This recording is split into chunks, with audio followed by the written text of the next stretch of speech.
અંદર બેઠા સચિવ, અહીંયા ઉપસ્થિત પોલીસ અધિકારી, ગૌણ સેવાના અધિકારીઓ, એ તમામને અમે કહીએ છીએ કે અમે અત્યારે રજૂઆત કરવા માટે આવ્યા છીએ. અહીંયા બેઠા તમામ પીડિત લોકો છે. જો તમે જરા પણ દાદાગીરી, જબરદસ્તી, તાનાશાહી જે પણ કર્યું તો પછી આગળના દિવસોમાં કદાચ અત્યારે બની શકે 100 ની સંખ્યા છે તો પછી 5000 ની સંખ્યા કરતા પણ અને 50000 ની સંખ્યા કરતા પણ અમને આવડે છે. અમે ભૂતકાળમાં બિનસચિવાલય વખતે આ જ જગ્યાએ કરી ચૂક્યા છીએ. એટલે મહેરબાની કરીને કહીએ છીએ કે ભાઈ અમે રજૂઆત કરવા માટે આવ્યા છીએ અને અમારી રજૂઆત સાંભળવામાં આવે. કઈ ગૌણ સેવાના સચિવ કે ગૌણ સેવાના ભરતી બોર્ડના અધ્યક્ષ અમારા ટેક્સના પૈસામાંથી પગાર લે છે કે એના બાપુજીની પેઢી ગૌણ સેવા નથી, તો એના બાપુજીની પેઢી ન હોય અને પોતાને રાજા ન સમજતા હોય તો બહાર આવીને અમારી સાથે રજૂઆત અથવા તો અમારી જે માંગણી છે એ સાંભળે અને અમે એમ જ કે તમે અમારો પક્ષ સાંભળો, અમે તમારો પક્ષ સાંભળીશું. અમારે કઈ અહીંયા માથાકૂટ કરવા કે અમે કોઈ દાદાગીરી કરવા નથી આવ્યા. અમે પણ અમારો પક્ષ રાખવા માટે જ આવ્યા છીએ.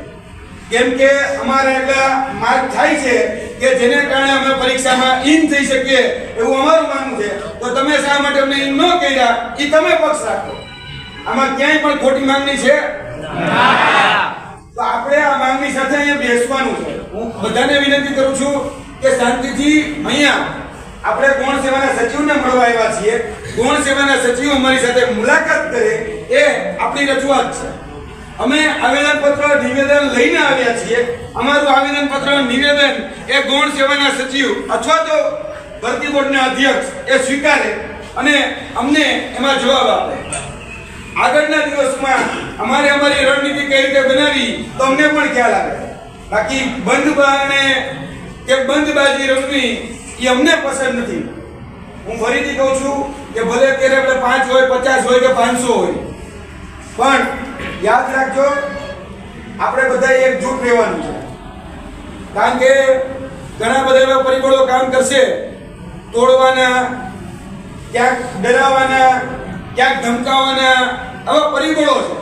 એ પરિબળો કામ કરશે પણ એ પરિબળોથી જો તમે ડરી ગયા, એ પરિબળોથી તમે ગભરાઈ ગયા અને ઘરે જતા રહ્યા તો યાદ રાખજો કે તમારે ઘરે બેસવાનો જ વારો છે. તમે નોકરીને લાયક નથી એવું માની લેજો. કેમ કે આ ગુજરાત રાજ્ય સરકારની જેટલી પણ ભરતીઓ થાય છે એમાં એક અદ્રશ્ય રીતે એક પડાવ છે અને એ પડાવનું નામ છે આંદોલન. જ્યાં સુધી તમે પડાવ પાર નથી કરતા ને ત્યારે જોઈ લેવાની છૂટ છે. બિન સચિવાલય હેડ ક્લાર્ક થી લઈને ઘણા બધા એવા ગૌણ સેવાની ભરતીઓના ઉદાહરણ આપી શકું છું. એ બધી જ જગ્યાએ ક્યાંક ને ક્યાંક પડાવ પાર કરવો પડ્યો છે. એટલે પડાવ પાર કરવા માટે તૈયાર રહ્યો. જંગલમાં રહેવા માંગો છો ને, આપણે જંગલમાં રક્ષક બનવા માંગીએ છીએ ને, આપણા નોકરીના ભક્ષક હોય, આપણી રોજગારીના ભક્ષક હોય, એની સામે ખરેખર પછી આપણે કહેવાય ને જંગલમાં જઈને તો હાવજ આવી જાય સામે, તો હાવજથી ડરવાનું ન હોય. ડરવાનું નથી, કોઈથી પણ ડરવાનું નથી. અમે સિંહનું સંરક્ષણ કરવા નીકળ્યા છીએ અને તે પરિબળ અમને કામ કરશે. અવરોધ કોઈ જ નહીં બની શકે. જની સરકાર જોડે, શિક્ષકો જોડે સંઘર્ષ થયા હતા ભૂતકાળમાં, આ ફોરેસ્ટરો જોડે, એટલે આ ગ્રાઉન્ડ તોડી ફાડીને આવ્યા છે. હું ફરીથી કહું છું, ગૌણ સેવાના સચિવ હોય, પોલીસ અધિકારી હોય કે ગૌણ સેવાના અધિકારી જે પણ સાંભળતા હોય, અમે રજૂઆત કરવા આવ્યા છીએ. રજૂઆત અમારી સાંભળી લેવામાં આવે. જો રજૂઆત તમે નથી સાંભળતા તો પછી અમે સ્પષ્ટપણે માનશું કે તમે અમારા બાપ બનવા માટે કે રાજા બનવા માટે પેદા થયા છો અથવા અહીંયા ઉભા રહ્યા છો. અહીંયા તમને પગાર અમારા પૈસાનો લેવો છે, અમારા ટેક્સના પૈસાનો લેવો છે અને નોકરી કે ચાપલુસી એ તમારે સરકારની કરવી હોય એવું મને સ્પષ્ટપણે લાગે છે. તમે સેવક છો. સેવક કોના? જનતાના, સરકારના નહીં. કારણ કે જનતા ટેક્સના પૈસા આપે છે એનાથી પગાર મળે છે. એટલે એ લોકો જનતાના સેવક છે, સરકારના કે કોઈ પાર્ટીના સેવક નથી. એને સમજાવવું જોઈએ. આપણે રજૂઆત કરવા માટે આવ્યા છીએ. આપણી માંગણી પણ બહુ વ્યાજબી છે.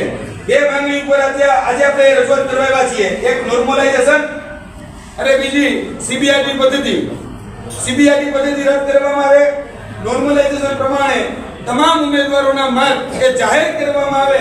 કયા ઉમેદવારને માર્ક ઘટ્યા, કયા ઉમેદવારને માર્ક વધ્યા. એ જાહેર કરવામાં પર્ટિક્યુલર પાસ હોય કે ફેલ હોય અમારે એનાથી કોઈ વાંધો નથી, પરંતુ માર્ક એ જાહેર કરો. અમે આટલી જ માંગણી કરીએ છીએ કે નોર્મલાઇઝેશન સિસ્ટમ પ્રમાણે તમામ જે માર્ક છે એ માર્ક જાહેર કરો. સીબીઆરટી પદ્ધતિ જે કોમ્પ્યુટર બેઝ ટેસ્ટ લેવાઈ રહી છે એ કોમ્પ્યુટર બેઝ ટેસ્ટમાં જે પણ વાંધા વચકા જેટલા, કારણ કે ઘણી બધી જગ્યાએ ઘણા બધા લૂપહોલ છે, હું માનું છું એ લૂપહોલ તમે દૂર કરી શકો એટલે સક્ષમ નથી, તો સીબીઆરટી પદ્ધતિ રદ કરો. કારણ કે ભૂતકાળમાં સીબીઆરટી પદ્ધતિના કારણે અત્યાર સુધીમાં ગૌણ સેવાની 5 ભરતીઓ લેવાની છે. હમણાં રિસેન્ટલીમાં છેલ્લા સબ ઓડિટરની લેવાની, સીસીની લેવાની, એમાં પણ વિદ્યાર્થીઓને અન્યાય થયો છે. પણ એનું શું છે, ઓછા વિદ્યાર્થીઓ છે એટલે બોલી નથી શકતા, ઓછા વિદ્યાર્થીઓને કારણે પોતાનો અવાજ નથી રાખી શકતા. ફોરેસ્ટમાં વિદ્યાર્થીઓ વધારે છે, તો હું એ પણ વિદ્યાર્થીઓને કહું છું જે સીબીઆરટીનો ભોગ બન્યા છે, જેમાં તમારો કોઈ વાક જ નથી. સીબીઆરટીના ભોગે આજે તમે નોકરીથી વંચિત રહેવાના છો, તો આ સીબીઆરટી પદ્ધતિ પહેલા દૂર કરવામાં આવે. અમારી સ્પષ્ટ માંગણી નોર્મલાઇઝેશન પ્રમાણે માર્ક જાહેર કરો, સીબીઆરટી પદ્ધતિ દૂર કરો. આ બે માંગણી છે સાહેબ. અમે તમને પણ કહીએ છીએ, તમે પોલીસ અધિકારી છો, અંદર જેની વાત કરો કે હવે અમે આવેદન નિવેદનથી રજૂઆત કરવા માટે આવ્યા છીએ, તમે અમારી રજૂઆત સાંભળો અને આ રજૂઆતમાં ક્યાંય પણ અમારી જો માંગણી ખોટી હોય તો અમને આવીને જવાબ દો. અહીંયા કોઈ આંદોલન કરવા માટે, કોઈ ધરણા કરવા માટે, કોઈ પ્રદર્શન કરવા માટે ઉપસ્થિત થયા નથી. આ બધા જ લોકો પીડિત છે. તમે એ વાત ગૌણ સેવાના સચિવને જઈને પણ કહો. અહીંયા જે માર્ગ જાહેર